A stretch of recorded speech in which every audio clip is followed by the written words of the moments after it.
Hi guys, and welcome back to Down the Farm. Today we're looking at the farm system of the true kings and queens, the New York Mets. Down to the way we go to Florida's East Coast in Port St. Lucie with the St. Lucie Mets.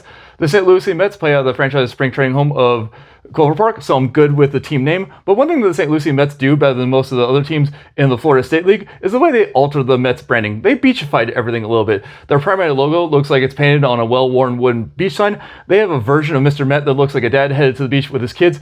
And there's those little touches like those logos or their really loud orange jersey that looks nothing like what the big league club wears that make the St. Lucie Mets look like their own team rather than a bunch of guys wearing hand-me-downs from New York City. Overall, this is a really fun team, but now it's time to head up to Coney Island with the Brooklyn Cyclones. The team is named after the Cyclone, a world-famous wooden roller coaster on Brooklyn's Coney Island that opened up in 1927. And as a fan of trivia, anytime you name your team after something that's actually been a Jeopardy question, I'm almost guaranteed to be a fan. Another thing that the team did that I really appreciate is rather than vaguely alluding to it, they simply put a drawing of the ride on their primary logo. Now, when I went to prep for this episode, I fully expected to love the team name because of the history, but I have to defend some questionable uniforms, but that's not the case here at all. That's because all of their jerseys that feature either one of their primary word marks are really strong, and that's because both the swooping print word mark and their script word mark both look like they could belong on an old carnival sign. The only jersey of the team that I don't really like is their orange and blue Brooklyn jersey because it's so obviously a Mets one instead of a Cyclones one. This is a really fun team and I love them, and in any other farm system they'd be the most entertaining team on the sub, but that's not the case here because we're not even leaving the amusement park as we go up to Binghamton, New York with the Binghamton Rumble Ponies. Now, if you don't know what Rumble Pony is, take a second to guess at what you think it might be. Because my first inclination was that it must have something to do with trains or locomotives, but no, that's not the case at all. This armored steed in navy and red is actually just a carousel horse, a nod to Binghamton's home as a carousel capital of the world. I feel like this team deserves a pro wrestling style introduction. Here, let me try. Ladies and gentlemen, introducing your Binghamton Rumble Ponies. We're gonna rock you, we're gonna roll you, we're gonna spin you around, and when we're done, we're gonna tell you to have a nice day.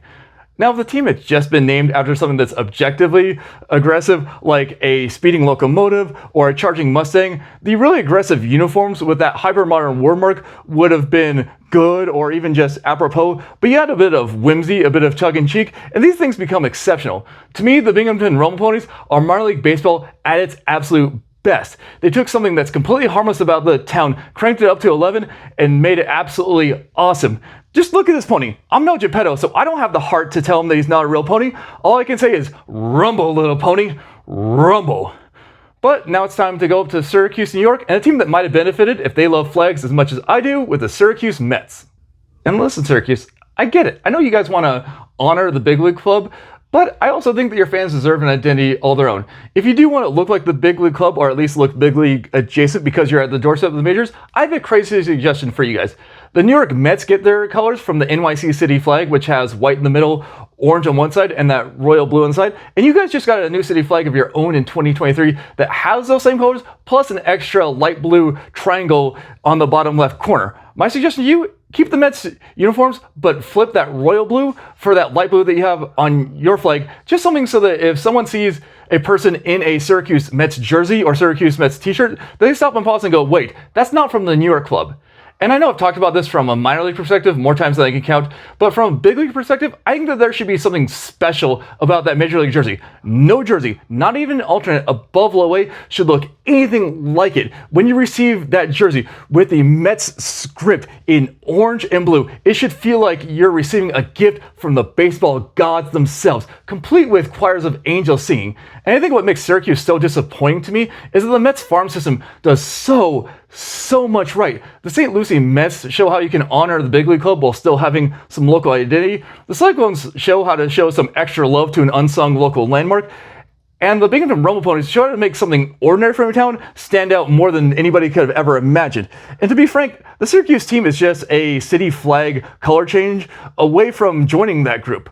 But what do you guys think? Do you think I've been too nice to the Rumble Ponies and too harsh on the Syracuse Mets? Let me know down in the comment section. Until next time, I'll see you back here down on the farm.